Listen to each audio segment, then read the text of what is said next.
Good morning, everyone. So, in today's lecture, we will discuss few questions related to your logical reasoning. ठीक है.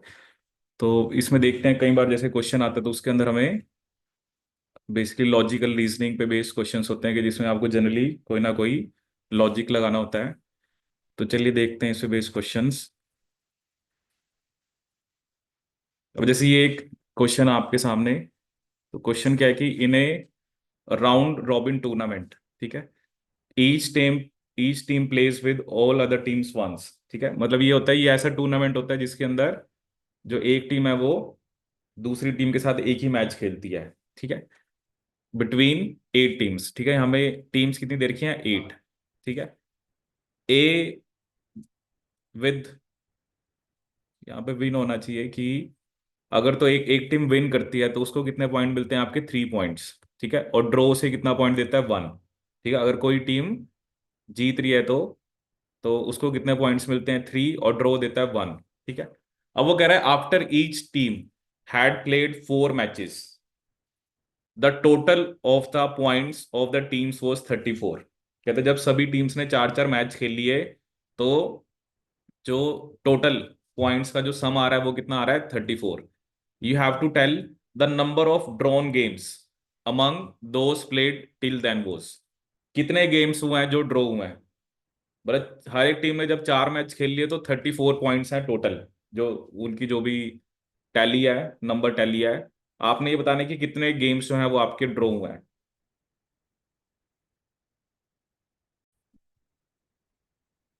ठीक है. तो ये क्या क्वेश्चन हमें गिवन था कि राउंड रॉबिन टूर्नामेंट. एक पहले मैं आपको एक फॉर्मूला बता रहा हूँ इससे रिलेटेड. ठीक है. जैसे क्या होता है ना, कभी भी जैसे उसने राउंड रॉबिन का मतलब है कि एक टीम का एक ही बार मैच हो रहा है. ठीक है. तो इसमें एक फॉर्मूला वैसे भी होता है, अगर सारे मैच, मतलब जैसे अब 8 टीम्स हैं तो एक टीम को दूसरी टीम के साथ 7 मैच खेलने हैं, तो उसका एक फॉर्मूला होता है n × n−1/2. ठीक है. टीम्स कितनी है? 8. 8 - 1 कितना हो गया? 7 ÷ 2. तो ये कितने मैचेस होंगे? 28 मैचेस. अगर एक टीम, मतलब हर एक टीम के साथ खेल रही है तब 28 मैच जाके होंगे. ये बात पक्की है. ठीक है. जैसे अगर सिंपल ऐसा भी क्वेश्चन आता है ना कि एक टूर्नामेंट है जिसमें 8 टीम प्ले कर रही हैं और ये राउंड रॉबिन रॉबिन टूर्नामेंट है, तो कितने मैचेस होंगे? 28. अभी आ रहे हैं उसके ऊपर. कितने मैचेस होंगे आपके? 28. ठीक है. अब उसने कहा कि विन में 3 पॉइंट्स मिलते हैं, ड्रॉ में 1 है, टीम्स 8 है. बट उसने कहा है ना after each team had played 4 matches the total of the points of the team was 34. अब देखो 4 मैचेस का क्या मतलब बना. ठीक है. कि हर एक टीम ने 4 मैच खेले हैं. ठीक है. तो जैसे अभी बेसिकली इसको हम क्या लिख सकते हैं? जैसे 1 2 3 4, और यहाँ पे मैंने क्या लिख दिया? 5 6 7 8. ठीक है. तो 1 ने 5 के साथ खेला है. ठीक है. 1 ने 6 के साथ, 1 ने 7 के साथ, 1 ने 8 के साथ, इसके 4 मैच हो गए. ऐसे 2 भी चारों के साथ, 3 4. तो इनके भी 4 हो जाएंगे और इनके भी 4 हो जाएंगे. तो ये टोटल कितने मैचेस बन रहे हैं? 16 मैचेस. 16 मैचेस. मतलब जब तक 4 मैच हर टीम ने खेले हैं तो इसका मतलब 16 मैच हुआ है. यही 5 होता तो 20 हो जाते, 6 होते तो 24 हो जाते, 7 हो जाते 28 हो जाते. ठीक है. अब स्कोर कितना है? 34. और हमसे वो पूछ रहे हैं कितने गेम्स जो है वो ड्रॉ हुए हैं. ठीक है. अब देखो क्या है, अगर तो विन या लॉस है तो विन वाली टीम को तो 3 पॉइंट्स मिल रहे हैं और लॉस वाली को मिलेंगे 0. लेकिन अगर ड्रॉ हो रहा है तो दोनों टीमों को 1 1 मिलेगा, क्योंकि दोनों को ही 1 मिलेगा ना, ड्रॉ हुआ है. अब मेरे पास जो नंबर है वो है 34. टोटल जो पॉइंट टेबल है वो 34 है. अब 34 कैसे आ सकता है? मैचेस मुझे पता है 16 हुआ है. ठीक है. अब इसमें अब वही, या तो हमें ऑप्शन के बेस पे चलना पड़ता है. जैसे अब तो चलो मैं आपको आंसर ही बताऊंगा. अब बेसिकली क्या है, 14 या जो 34 है, 34 नंबर कैसे आएगा? ठीक है. अगर मान लें 14 ड्रॉ है, 14 ड्रॉ का मतलब क्या है कि दोनों टीमों को एक एक नंबर मिला है. तो 14 × 2 कितना हो गया? 28. और दो ही मैच है जो टीम जीती है, तो 2 × 3 कितना हो गया? 6. मतलब दो ही मैच है जो दो टीम्स, जो मतलब जो भी दो टीम्स हैं दो ही मैच जीते हैं, तो 2 × 3 कितना हो गया? 6. तब जाके आपका 34 आएगा. ठीक है. बाकी कोई कॉम्बिनेशन में आएगा ही नहीं, या जैसे अब इक्वेशन से सॉल्व करना, इक्वेशन बना के कुछ सॉल्व कर सकते हैं. ठीक है, क्योंकि आपको ये पता है कि जो ड्रॉ है उसका कितना मिलेगा आपको। अब लेकिन बच्चे इसमें वन ऐसे कर लेते हैं ना, दोनों का वन वन लेना पड़ेगा। जब ड्रॉ हुआ है तो दोनों को वन वन नंबर मिलेगा ना। ये थोड़ा है कि आप एक को दे दोगे दूसरे को नहीं दोगे। जब ड्रॉ हुआ है तो दोनों को वन वन नंबर देना है। तो इसका मतलब वो आपको जितने भी ड्रॉ हुए हैं गेम्स उनको टू से मल्टीप्लाई करना पड़ेगा। और टोटल ये बात तो पहले आपको निकालनी पड़ेगी कि मैच कितने हुए हैं, उसके बिना तो आप आगे जा ही नहीं सकते। जब तक टीम ने 4 मैच खेल लिए हैं तो 16 मैच हुए हैं। अब 16 में से आप अब 34 कैसे बन सकते हैं, 34 जो है वो कैसे बना सकते हैं, वो कॉम्बिनेशन आपको देखना पड़ेगा। ठीक है, क्योंकि कितने गेम्स विन हुए हैं और कितने गेम्स ड्रॉ हुए हैं, वो जो सम आना चाहिए वो 30 किसके इक्वल आना चाहिए, 34 के। तो ये चीजें फिर थोड़ा सा ना आपको ऑप्शन से ही देखनी पड़ती हैं। ठीक है, जैसे चलो हम कह देते हैं 60 ड्रॉ हुए हैं। अब आपको पता है ड्रॉ है मतलब दो, 7 × 2 14। और आपको पता है कि इसका मतलब 9 फिर विन करिए टीम। अगर आप 60 ड्रॉ लेके चल रहे हो तो 14 + 27, ये तो 34 आ ही नहीं रहा। ठीक है, ये तो वैल्यू आपकी 34 से ज्यादा आ रही है। ठीक है, आप दो लेके चल लो, 2 ड्रॉ का मतलब 4 नंबर, और 14 विन का मतलब 42, वो तो 44 बन गया। 6 ड्रॉ का मतलब 12, और 10 विन का 30, तो वो कितना बन गया। तो बट मुझे नंबर चाहिए 34, तो आंसर क्या आएगा इसका, 14। ठीक है, तो ये थोड़ा सा आपको मतलब इस टाइप का थोड़ा क्वेश्चन आता है। अब देखो ना, आपको अप्रोच पता चलनी चाहिए। अगर तो वैसे तो सिंपल क्वेश्चन तो वैसे ही आता था एग्जाम्स में कि टोटल गेम्स कितने होंगे, उसका फॉर्मूला n × n - 1/2। बट उसने थोड़ा सा आपको क्वेश्चन को वो कर दिया। अगर सिंपल ऐसा क्वेश्चन आता है ना कि ऐसा, ये फॉर्मूला हम हैंड शेक्स में भी लगाते हैं। जैसे मान लो एक रूम के अंदर फॉर एग्जाम्पल आपने कहते 10 पर्सन हैं, तो उनके बीच में कितने हैंड शेक्स होंगे, 10 × 10 - 1/2, दैट इज 45। ठीक है ना, हैंड शेक्स के लिए भी यही फॉर्मूला हम लगाते हैं। अब हैंड शेक भी है ना कि एक बंदा दूसरे, एक पर्सन दूसरे पर्सन से एक ही बार हैंड शेक कर रहा है। जैसे मान लो पहले 2 पर्सन है, तो उनके बीच में तो एक ही हैंड शेक होगा। अब जब 3 हो गए, अब क्या हो गया, दो के बीच में तो हो गया, अब जो नया है वो दोनों से करेगा, फिर 3 हैंड शेक हो जाएंगे। ठीक है, तो हैंड शेक्स का भी यही फॉर्मूला होता है। तो ये भी कई बार आपसे पूछ लें कि नंबर ऑफ हैंड शेक्स का फॉर्मूला बताओ, तब भी आप इस क्वेश्चन को कर सकते हो। ठीक है,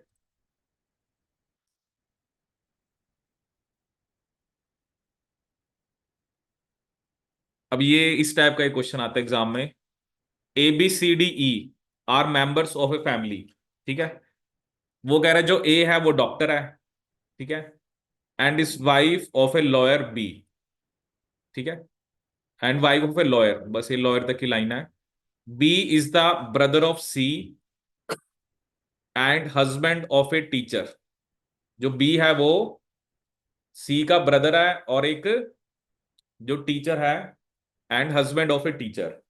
C is an engineer and daughter of the lawyer. आपने ये बताना है which of the following inferences can be definitely made, कि डी लॉयर है, ई टीचर है, A is the wife of D और बी इज द सन। कौन सा इसमें से इन्फ्रेंसेस आप डेफिनेटली बोल सकते हो।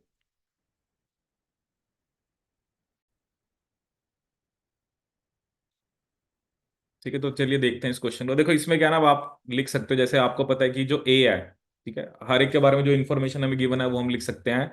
जैसे ए जो है वो डॉक्टर है और वाइफ है। ठीक है, ऑफ, ये हमें नहीं पता, मतलब BCD में से नहीं पता कौन है, बट हमें ये पता है कि ये लॉयर है। ठीक है, ये क्या आपका लॉयर है। ठीक है, फिर हमें किसके बीच में रिलेशन बता रखा है, बी और सी के बीच में, कि जो बी है वो क्या है, ब्रदर है। ठीक है, बी जो है वो किसका ब्रदर है, सी का। ठीक है, and husband of a teacher. ठीक है, ये जो बी है ये बेसिकली, इसका भी हमें पता कौन है, बट ये हमें पता है कि ऑब्वियसली ये टीचर है। ठीक है, और ऑब्वियसली इस बी की क्या होगी, ये वाइफ, यही होगा ना। B is the brother of C and B husband है, तो ये वाइफ होगी। ये तो अंडरस्टूड है। अब सी जो है वो इंजीनियर है, सी जो है वो इंजीनियर है and daughter of a lawyer. ठीक है, मतलब इसकी डॉटर है ये। ठीक है, तो मतलब ये फीमेल है। ठीक है, तो मतलब बी ब्रदर है, तो ये दोनों आपस में क्या है, सिबलिंग्स होंगे। ठीक है, अब ये इंफॉर्मेशन हमारे पास है, तो क्या हम डेफिनेटली कर सकते हैं कि डी इज द लॉयर। देखो डी और ई के बारे में अभी हमें यहाँ पर कुछ नहीं पता है, ठीक है। ई इज द टीचर, ये भी आप कुछ नहीं कह सकते। A is the wife of D. जब आपको ये, अगर तो आप डी को लॉयर रख दोगे, फिर तो ये दोनों ही सही होगी। अगर आप यहाँ पे कह रहे हो कि डी लॉयर है और A is the wife of D, फिर तो ये दोनों स्टेटमेंट आप कह सकते हो। बट डी और ई के बारे में आप कुछ नहीं बता सकते। बट ये पक्का बता सकते हो कि बी इज द सन, क्योंकि ए और जो भी, इसके बारे में हम डी और ई अभी कुछ नहीं बता पाएंगे। बट ये हमें पता है कि जो बी है, क्योंकि ये इसकी डॉटर है, तो ऑब्वियसली ये इसका सन ही होगा ना। बी इज द सन। ए और जो भी यहाँ पर क्योंकि हमें यहाँ पर इसके बारे में नहीं पता कि लॉयर जो है उसको डी आई ई देंगे। वैसे भी डी, अगर आप इन दोनों को, अगर ये डी अगर आप इसको लिख दोगे ना, फिर तो ये दोनों ही सही हो गए। तो ऐसा आप कोई इन्फ्रेंस नहीं दे सकते। तो यहां से सिर्फ हमें यही पता लग रहा है, बी इज द सन, कि नहीं। ठीक है।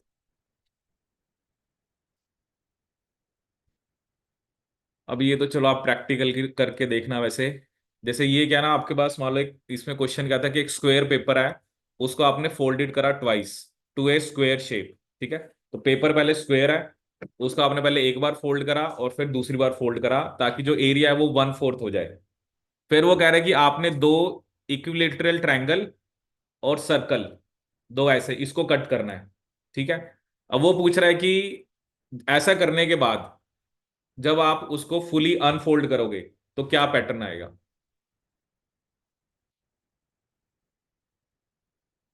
अब ये चलो आप एक बार प्रैक्टिकल करके देखना। आपने स्क्वायर वाला लेना है। स्क्वायर समझ रहे हो ना कि लेंथ और जो उसकी ब्रेड था वो सेम होनी चाहिए। ये नहीं है कि रेक्टेंगल वाला पेपर लेके करो। दोनों को सेम करके उसमें आपने ट्रायंगल, इक्विलेटरल, इक्विलेटरल लिखी हुई है, मतलब जिसकी साइड्स इक्वल हो। ठीक है ना। ऐसे मतलब एक कट यहाँ पे करना है बिल्कुल एंड पे, एक यहाँ पे, और दो यहाँ पे आपने सर्कल, और फिर उसको खोल देना है। तो आपको बताना है क्या पैटर्न आएगा।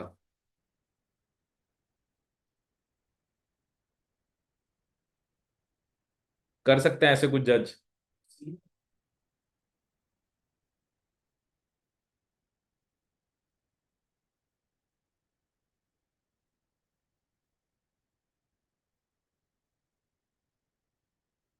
करके देखे कैसे।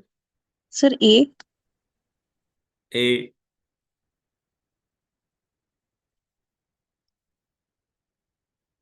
चलो बताओ, देखो क्या आता है। ठीक है। तो जब आप इस फॉर्म में कट करोगे, तो जब आप उसको अनफोल्ड करोगे तो आपको ये पैटर्न देखने को मिलेगा। ठीक है। ये तो अब आपको एक बार ही कट करके देखना पड़ेगा। ठीक है। बट चलो कई बार जैसे रिपीट हो जाता है, तो इससे हमें क्या पता लग रहा है कि जैसे ये एक तरह से इधर तो ओवरलैप, दो दो तरफ दिख रहा है, इधर सिंगल सिंगल, और चार चार आपको ये देखने को मिलेंगे। ठीक है। तो ये करके देखोगे तो आपको इजीली पता लग जाएगा।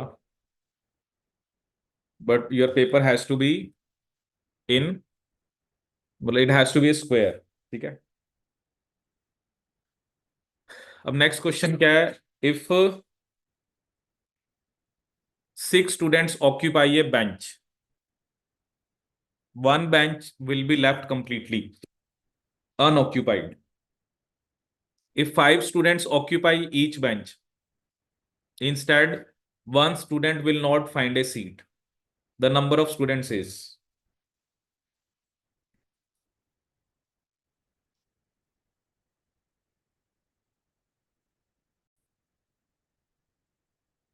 ठीक है। वो क्वेश्चन आपको क्या दिया, if 6 students occupy A bench, one bench will be left completely unoccupied. ठीक है। और अगर 5 students ऑक्यूपाई करते हैं तो one student will not find A seat. ठीक है। मतलब इसमें चलो यही लॉजिक जैसे आपने बताया कि क्या लगा सकते हैं कि मतलब 6 से डिविजिबल होना चाहिए। ठीक है। अब बेसिकली अगर यहाँ पे हम देखें तो, और 5 से डिवाइड करें तो एक रिमाइंडर आना चाहिए। अब 30 को करेंगे ये तो दोनों से ही हो गया। अब 31 जो है वो 6 से डिविजिबल नहीं है, तो ये खत्म हो गया। 42 अगर आप करोगे तो फिर दो रिमाइंडर आएगा 5 से, तो आंसर सिर्फ क्या बनेगा, 36। ठीक है। इसका मतलब 7 बेंचेज हैं, क्योंकि अगर एक बेंच पे 6 स्टूडेंट आ गए तो 6 × 6 हो गए, और एक बेंच रह गया। लेकिन जब आपने, क्योंकि टोटल बेंचेस हमारे पास 7 है और 5 स्टूडेंट्स को आपने रखा, तो 5 × 7 कितने आ गए? 35। तब एक स्टूडेंट रह गया। तो यहां पर आपको यही लगाना पड़ेगा कि 6 से कंप्लीटली डिविजिबल, बट 5 से डिवाइड करो तो एक रिमाइंडर आना चाहिए। तो वो नंबर आपका 36 है। ठीक है।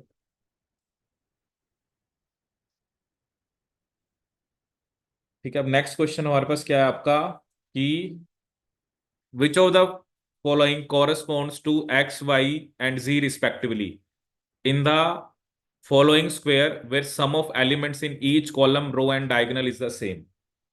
मतलब चाहे आप ऐसे देखो, ये क्या होता है हमारा रो, कॉलम और डायगोनल, इनमें से एक्स वाई जी को हम क्या पुट करें कि हमारा जो सम ऑफ एलिमेंट्स हैं किस किस के, that is of your row, column और तीसरा डायगोनल, वो सेम आना चाहिए।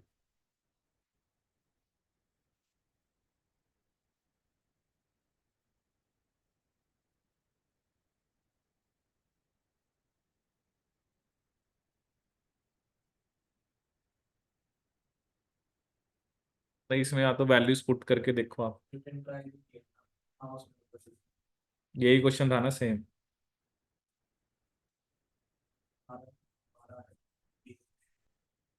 वरना या तो वैल्यूज पुट करके ही देखनी पड़ेंगी। अगर यहाँ पे मैं 17, 15 और 13 पुट करता हूँ, तो ये कितना हो गया? 16 + 11 27 और 17 44, और 17 + 15 + 13 कितना आ रहा है? 45। तो ये तो नहीं हो सकता, मतलब क्योंकि डायगोनल भी सेम आना चाहिए ना, तो एक आधा ही देख के ही पता लग जाएगा। फिर हमने पुट करा 18, 15, 12, तो ये तो कितना था? 27 + 18 45। ये भी 45 आ रहा है। ठीक है, बट बाकी भी मैच करना पड़ेगा ना। 13 + 14 27, 18 45, 19 11 30 + 15 45, 16 + 17 + 12। ठीक है, ऐसे भी देखोगे तो 35। तो ये नंबर जब आप पुट करोगे तो 35, मतलब आपका कितना आ रहा है? 45। तो रो में भी, कॉलम में भी, और आपका, और किस में आ रहा है आपका? एक लॉजिक वैसे अगर देखें, जैसे अब 16 + 11 कितना है यहाँ पे? 27 है। ठीक है, और ये कितना है? 27। तो यहाँ पे वही नंबर आना चाहिए, तभी दोनों 18 आएगा, तभी दोनों का 45 बनेगा। या तो सिर्फ ये भी देख सकते हो आप। लेकिन हमें ये नहीं पता है कि टोटल 45 नहीं, देखो ना, वो नंबर तो सेम लेके आना है ना, यहाँ पे ऐसे ऐड करो तब भी सेम, ऐसे भी सेम। अब मैं यहाँ पे कुछ और पुट करूं, तो अच्छा दोनों 27 ही आ गए ना। इधर कितना आ रहा है? ये 16 7 17 33। हाँ, फिर ये 33 आ रहा है, ये 27। पहले वही आप 45 नंबर उसने बता नहीं रखा ना, बट कोई ज्यादा टाइम नहीं लगेगा अगर आप वैल्यूज को अगर पुट करके, we have to be fast. ठीक है, ये नंबर सिस्टम में भी डाला था। अब ये क्वेश्चन है, a test consist of 20 questions and the students were awarded 4 marks for a correct answer, -1 for a wrong answer and 0 mark for an unattempted question. Which of the following could be a possible number of questions attempted by a student who secured 27 marks। अगर किसी student ने 27 marks score किया है, तो उतने कितने question attempt किए होंगे?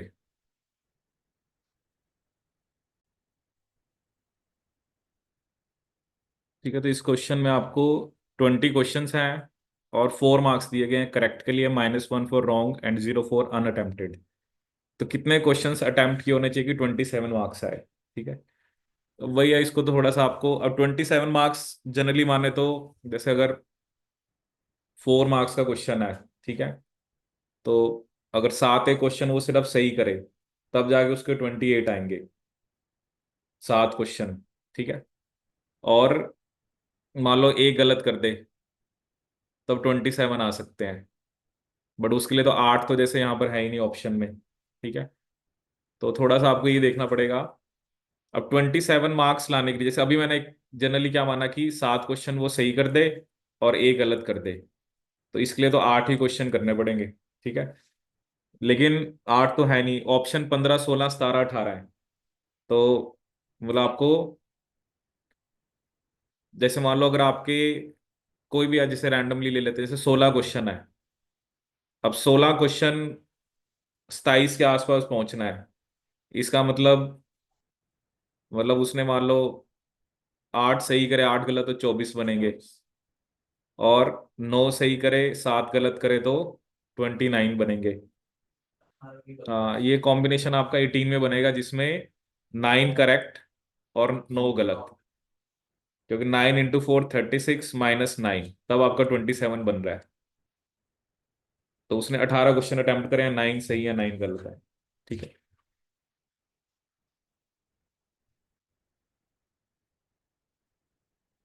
अब ये क्वेश्चन है। ठीक है, इसमें होगा Mary and Mike. Mary and Mike are married to each other. John is Mary's brother, while Douglas is Mike's brother. In a gathering of two children of Mary and Mike, three of John and two of Douglas, the number of first cousin pairs. ठीक है, first cousin pair उसने किसको लिखा है? जो siblings के children है वो फर्स्ट कजन पेयर होते हैं। तो कितने फर्स्ट कजन पेयर बनेंगे? हम्म।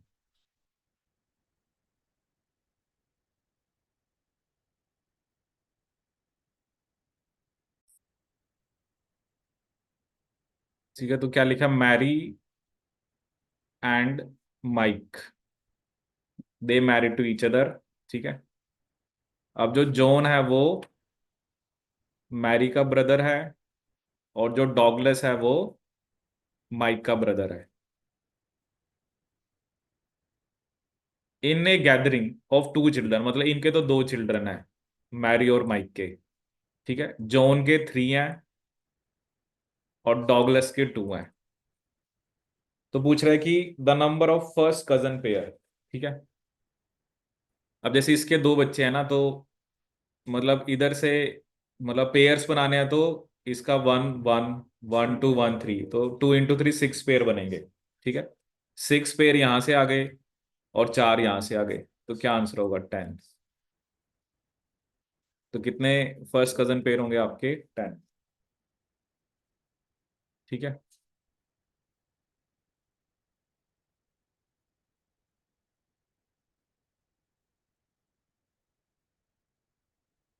अभी एक ये क्वेश्चन आया था। At a polling booth, polling starts और a polling booth, polling starts at 6 a.m. Which of the given graphs cannot depict cumulative voting percentage, that is of the total voters enrolled against time? अब इसके अंदर पहले हमें ये पता होना चाहिए कि क्यूमुलेटिव वोटिंग परसेंटेज क्या होता है। ठीक है, और बताओ इसमें से टाइम के साथ कौन सा ग्राफ नहीं हो सकता? ठीक है, तो इस क्वेश्चन में हम क्या लॉजिक लगाएंगे? देखोगे ना, ये जो उसने एक लाइन लिखी है कि पोलिंग स्टार्ट 6 a.m. पे हुई है। ठीक है। अब बाकी सारे ग्राफ्स को हम देखें, तो 6 a.m. पे 0% वोटिंग है, उसके बाद ही इंक्रीज हुई है। यहाँ भी 6 a.m. पे 0 है। बट यहाँ पर उसने 6 a.m. पे ही आपको, मतलब अगर ये 4 पार्ट में, मतलब 5-7% तो वोटिंग उसने पहले ही दिखा दी। तो 6 के बाद होनी चाहिए ना। और इधर भी आपका 6 पे 0 है। तो एक ही ग्राफ ऐसा है जिसमें जिसमें उसने आपको 6 a.m. पे भी परसेंट क्यूमुलेटिव वोटिंग दिखा रखी है। क्यूमुलेटिव जनरल ये भी हो सकता है ना, कि जो वोट डलते जा रहे हैं इकट्ठे, क्योंकि पहले तो वोट कम ही थे। जैसे पहले 10 लोग डालने आए, जैसे टोटल वोटर्स हैं मान लो 1,000, तो स्टार्टिंग में तो 10 डालने आए। फिर वो टाइम के साथ हम उनको ऐड करते जा रहे हैं ना वोट्स को, कि पहले 10 आए, फिर उसके बाद इतने टाइम में और वोट्स हुए। अब जैसे अभी आप कह रहे थे कि इस टाइम में चेंज नहीं हुआ, तो उसका रीजन है कि उस टाइम में कोई वोट देने ही नहीं आया। ठीक है। और फाइनली एक जैसे आता है ना, वो पोल का रिजल्ट आता है कि इस एरिया में इतने परसेंटेज वोटिंग हुई। तो देखते हो आप, जो लोकसभा और हमारे विधानसभा के इलेक्शन होते हैं, तो ये इसने यहाँ पर ग्राफ में, क्योंकि कई बार ऐसे क्वेश्चन आते हैं ना, कई बार स्पीड डिस्टेंस पे आते हैं। जैसे कई बार डिस्टेंस होता है, डिस्टेंस में कैसा ग्राफ आता है, जैसे कई बार वो ऐसा सा ग्राफ दे देगा, ठीक है।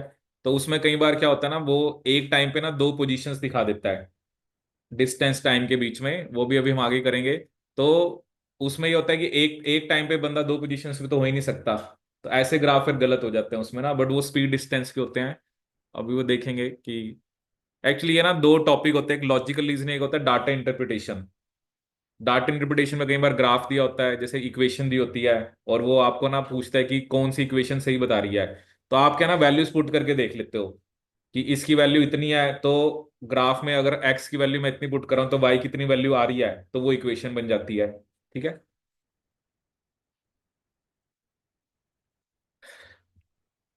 तो अब ये एक और क्वेश्चन आया है। 120 students wrote an exam with 4 question, ठीक है। 120 स्टूडेंट्स ने एग्जाम लिखा विद 4 क्वेश्चन। तो वो कह रहा है जो 100 है, उन्होंने सिर्फ 100 ने मतलब फर्स्ट क्वेश्चन सोल्व करा है, 95 ने सेकंड करा है, 90 ने थर्ड करा है, और 80 ने फोर्थ करा है। What is the smallest possible number of student that solve all 4 questions. जैसे 100 ने वन किया है, 95 ने सेकंड, 90 ने थर्ड, और 80 ने फोर्थ। आपको वो स्मॉलेस्ट पॉसिबल नंबर बताना है जिसने सारे क्वेश्चंस करे हैं।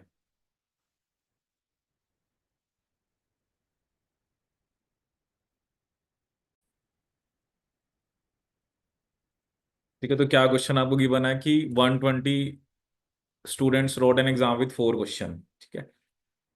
100 सोल्व द फर्स्ट क्वेश्चन, ठीक है। अब इसमें या तो सिंपली है कि इसका मतलब क्या है कि 20 तो ऐसे हैं जिन्होंने फर्स्ट क्वेश्चन नहीं करा, ठीक है। इसका मतलब उन्होंने तो चारों करे ही नहीं है। अब 95 ने सेकंड करा, ठीक है। तो ये यहां से वो 25 वो हैं जिन्होंने सेकंड नहीं किया, मतलब 95 ने सेकंड किया, 25 ने नहीं किया, ठीक है। फिर 90 ने थर्ड किया, तो 30 ने थर्ड नहीं किया, और 80 जो है वो, मतलब 80 ने फोर्थ करा, तो मतलब 40 ने फोर्थ नहीं करा। तो ये सब या तो फिर अलग अलग होने चाहिए, जैसे वो 20 जिन्होंने फर्स्ट नहीं किया, 25 ने सेकंड नहीं किया, 30 ने थर्ड नहीं किया, 40 ने फोर नहीं किया, ये सब अलग अलग होने चाहिए ना। तो ये टोटल कितने आ रहे हैं, 115, मतलब 115 में वो है, टोटल 115 वो है, किसी ने फर्स्ट नहीं किया, किसी ने सेकंड नहीं किया, किसी ने थर्ड नहीं किया, किसी ने फोर्थ नहीं किया। तो टोटल 120 है। तो 120 में से आप 115 माइनस कर दो, तो 5 ही आएंगे जिन्होंने चारों क्वेश्चन करे। क्योंकि स्मॉलेस्ट पॉसिबल नंबर निकालने के लिए आपको ये मान के चलना पड़ेगा। अदरवाइज तो फिर ऐसा भी हो सकता है ना, ये इसमें वो 20 भी तो हो सकते थे जिन्होंने मान लो फर्स्ट भी नहीं किया, सेकंड भी नहीं किया, फिर वो तो कॉमन हो गया बच्चा। बट आपको ये मान के चलना पड़ेगा वो सारे अलग अलग हैं, कि जिन 20 ने फर्स्ट नहीं करा वो अलग है, जिन 25 ने सेकंड नहीं करा वो कोई और है, ठीक है ना। जिन 30 ने थर्ड नहीं करा वो कोई और है, और जिन 40 ने फोर नहीं करा वो कोई और है। क्योंकि टोटल तो 120 है ना, 120 में से बन ही जाएंगे ये सारे कॉम्बिनेशन तो। किसी 20 ने वो नहीं करा, किसी 25 ने वो नहीं करा, बाकी फिर वो HCF है। आप एक कॉमन फैक्टर निकालो जो चारों में आना चाहिए, वो भी आपका आंसर आ सकता है, ठीक है।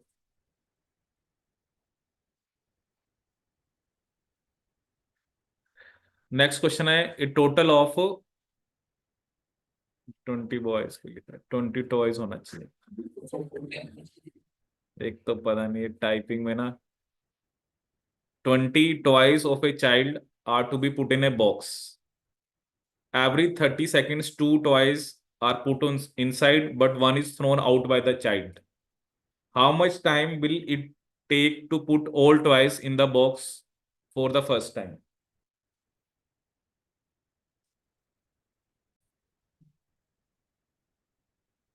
चलो देखते हैं।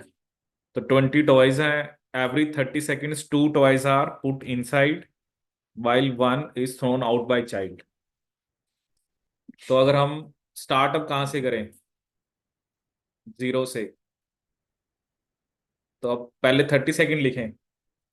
तो पहले 30 सेकंड पे उसने दो ऐड किए ना, और अगले 30 सेकंड में, वो अगले में होना चाहिए ना, एवरी 30 सेकंड्स।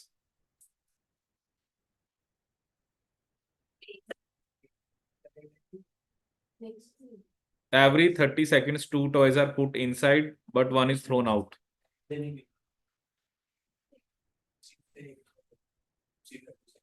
तो मतलब दो डाले, एक उसने उसी टाइम निकाल दिया, तो नेट वन। अब 1 मिनट पे बात आ गई, तो उसने दो और ऐड किए और एक रिमूव कर दिया, फिर तो सर 3 हो जाएगा ना। 3 डाले, टोटल थे, एक निकाल दिया तो 2 रह गए। कितने डाले? सर 2 डाले थे ना, तो पहले वाला भी 30 सेकंड्स वाला भी एक है। तो अभी हाँ 1 मिनट के बाद टोटल 3 हो जाएंगे हाँ, यहाँ पे वो एक ही नीचे। बात होगी। तो मतलब एक तो पहले ही था, दो हाँ डाले जी। और एक रिमूव कर दिया, तो नेट मतलब 1 मिनट के बाद दो ही हुए ना। हाँ जी। तो मतलब आफ्टर एवरी 1 मिनट 2 का एवरेज आ रहा है, 2 डल रहे हैं। 1 मिनट के बाद दो, फिर दो तो मिनट ना। पे चार, हम्म। फिर 9 करते करते 18 तक आ 9 पे जाएंगे। 18। अब जैसे ही हाँ जी। 30 सेकंड हुए तो पहले उसने ऐड करे ना, तो तो निकालने नाइन की पॉइंट जरूरत फाइव नहीं पे है। 20 हो जाने चाहिए। हाँ जी। रिमूव तो ऐड करने के बाद ही करेगा ना, बट हाँ एक जी, बार एक बार तो तो नाइन 20। पॉइंट फाइव पे 20 हो गए। लेकिन फॉर द फर्स्ट टाइम कब सारे टॉयज होंगे, तो that has to be your 9.5। मतलब 1 मिनट में नेट दो ही ऐड हो रहे हैं, 9 मिनट में 18। अब उसने दो ऐड कर दिया ना, that has to be 9.5 second, क्योंकि हटाना रिमूव तो वो डालने के बाद कर रहा है ना। तो फॉर द फर्स्ट टाइम उसने पूछा how much time will it take to put all toys in the box for the first time. तो 9.5 पे 20 के 20 जो है वो आपके बॉक्स में होंगे। ठीक है।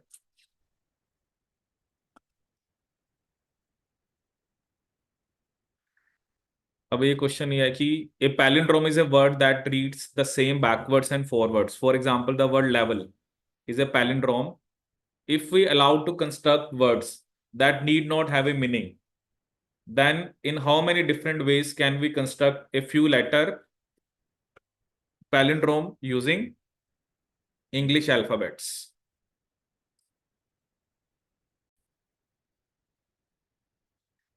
ठीक है, तो क्या क्वेश्चन है यहाँ पर कि पैलिंड्रोम में ऑब्वियसली हमें पता है वो वर्ड होता है जिसको हम फॉरवर्ड या बैकवर्ड जो है वो सेम रीड करते हैं। ठीक है, हमें वो वर्ड्स बनाने हैं जिसका मतलब जैसे लेवल का तो चलो मीनिंग है, कुछ कुछ भी वर्ड आप बनाओ जिसका चाहे मीनिंग ना हो, आपको 5 लेटर पैलिंड्रोम बनाने हैं यूजिंग इंग्लिश अल्फाबेट।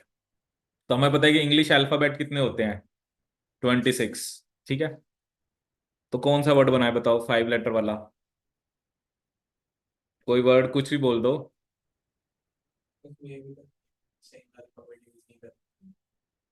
सेम नहीं यूज करेगा तो पैलिंड्रोम बनेगा ही नहीं।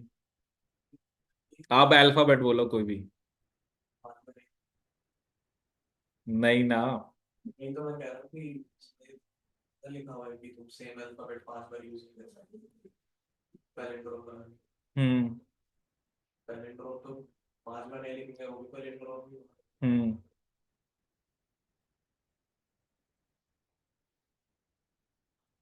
अब जैसे उसने वैसे लेवल का एग्जांपल दिया ना आपको, जो उसने दिया है तो हमें मतलब अलग अलग लेटर से एक बार यूज करें।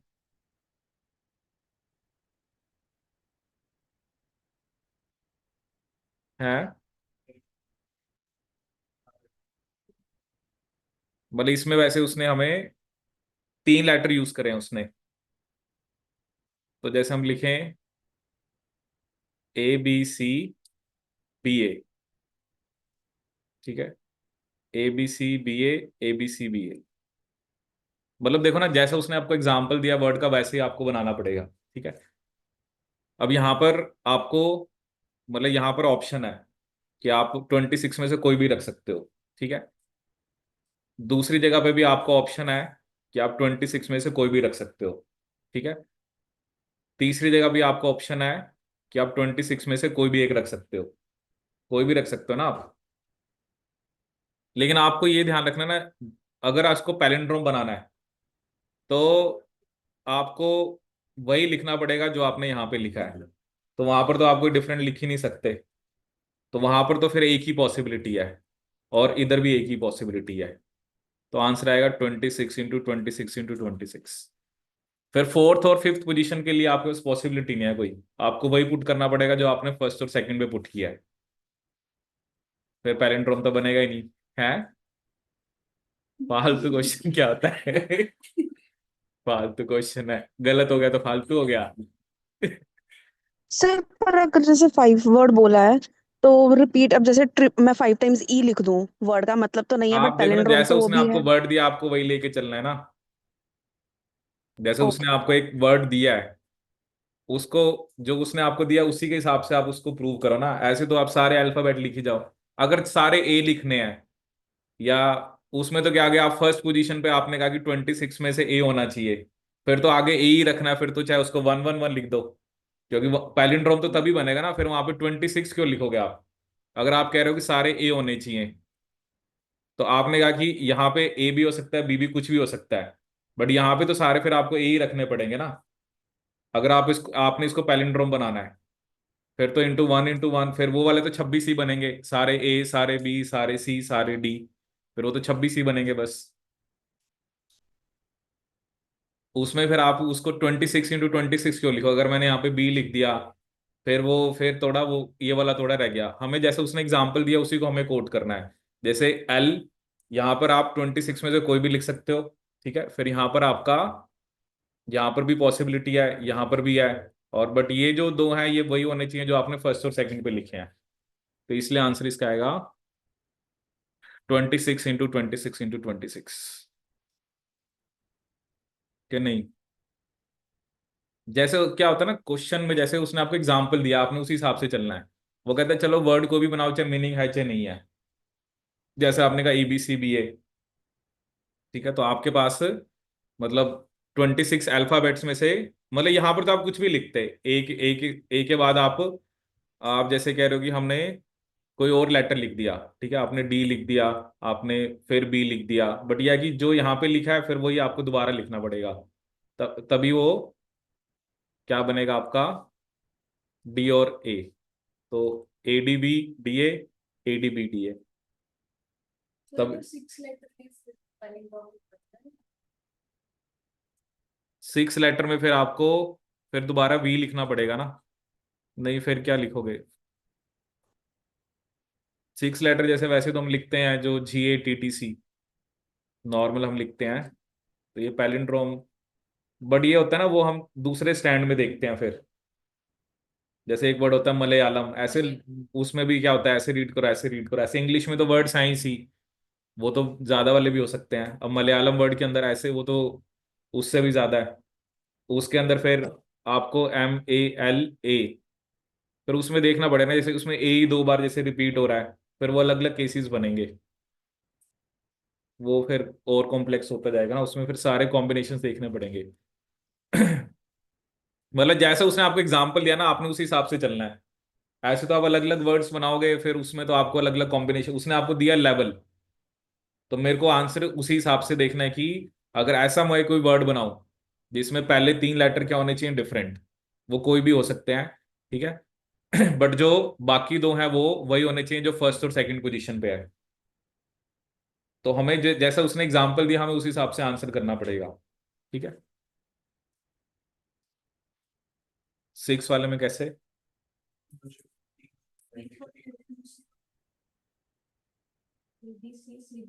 हम्म, हाँ उसको भी आप यही लिख सकते हो, जैसे आपने लिखा कि ABCCBA,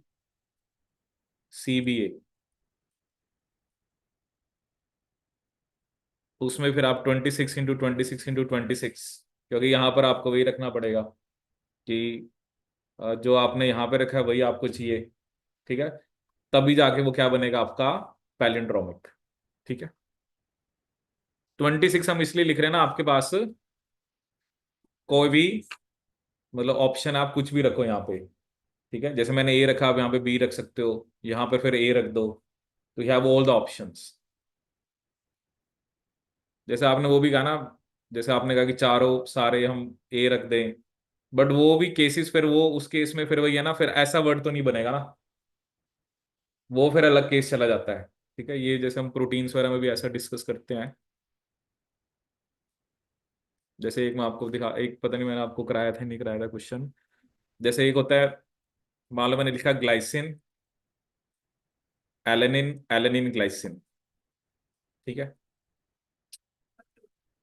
नहीं नहीं फैक्टोरियल, ये क्या आपका एक पैलिंड्रोमिक है, ठीक है। अब वो कह रहे हैं कि ना, जैसे ऐसे कितने आप पैलिंड्रोम्स बना सकते हो 20 अमीनो एसिड से, ठीक है। तो इसमें क्या होता है, जैसे एक तो आपने ये बनाया, ठीक है। अब एक मैं क्या बना सकता हूँ, एलेनिन, ग्लाइसिन, ग्लाइसिन, एलेनिन, ठीक है। एक मैं क्या बना सकता हूँ कि मान लो जिसमें चारों ग्लाइसिन हो, क्योंकि मेरे पास 2 अमीनो एसिड दिया ना, उसको यूज करके बनाना है मैंने। और एक मैं ऐसा बना सकता हूँ जिसमें सारे एलेनिन हो। तो 2 अमीनो एसिड से मैं 4 पैलिंड्रोमिक बना सकता हूँ, ठीक है। फिर मान लो एक और ले आया मैं, वैलिन। अब वैलिन आया तो मतलब 2 की जगह अब 3 हो गए। तो मैं क्या लिख सकता हूँ, glycine, valine, valine, glycine, valine, glycine, glycine, valine, ठीक है। एलेनिन, वैलिन, वैलिन, एलेनिन, ठीक है। और मैं क्या लिख सकता हूँ, वैलिन, एलेनिन, एलेनिन, वैलिन, और एक चारों वैलिन। तो 2 अमीनो एसिड अगर मेरे पास हैं, अगर मुझे मुझे इस टाइप का सीक्वेंस बनाना है, तो मैं 4 बना सकता हूँ। अगर मैं 3 पे जा रहा हूं तो मैं 9 बना सकता हूँ। लेकिन अगर मेरे पास 20 अमीनो एसिड्स हैं, तो मैं 400 पैलिंड्रोमिक सीक्वेंस बना सकता हूँ इस टाइप के। इसलिए ना ये चीज क्वेश्चन में मेंशन होनी जरूरी है कि किस टाइप का बनाना है। ये इसलिए ना उसने आपको ये वर्ड दिया है, लेवल। तो वो यही पूछ रहा है कि ऐसे ही बने, ठीक है ना। फिर वो तो जैसे आप कह रहे हो सारे यही लिखने हैं, फिर उसमें तो फिर आप 26 × 26 × 26 × 26 कर दो। बट उस केस में भी, अगर आप, उस केस में वैसे 26 ही बनने चाहिए, क्योंकि सारे ए वाला, सारे बी वाला, सारे सी वाला, क्योंकि जो फर्स्ट रख दिया वही आपको चारों रखने हैं। अगर आपने फर्स्ट बी रख दिया तो फिर वही रखना है, तो उसमें तो सिर्फ 26 ही बनने चाहिए वो वाले, और तो कोई बनेंगे नहीं ना। चारों ए, चारों बी, मतलब पांचों ए, पांचों बी, पांचों सी, वो तो 26 ही सीक्वेंस बनेंगे। तो ये ऐसे यहाँ पे मेंशन किया ना, तो आपको इसी हिसाब से चलना है, ठीक है।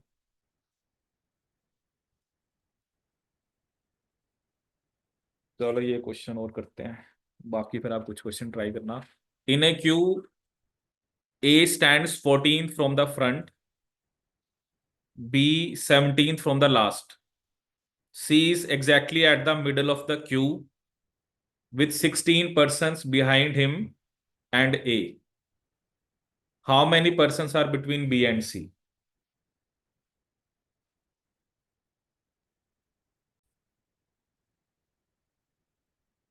ठीक है, तो इस क्वेश्चन में आपको क्या आगे बना है, in a queue A stands 14th from the front, ठीक है। ऑब्वियसली आपका फ्रंट है, और ए की पोजीशन जो है वो 14th पोजीशन है, ठीक है। तो ये इसी पोजीशन है 14, और जो बी है वो लास्ट से 17th पोजीशन पे है, ठीक है।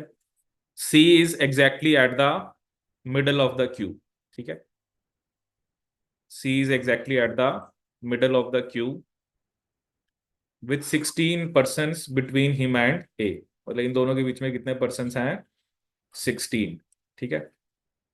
तो मतलब अगर हम C की पोजीशन की बात करें स्टार्टिंग से, तो वो 30th पोजीशन पे है। यही बना ना, 14 + 16।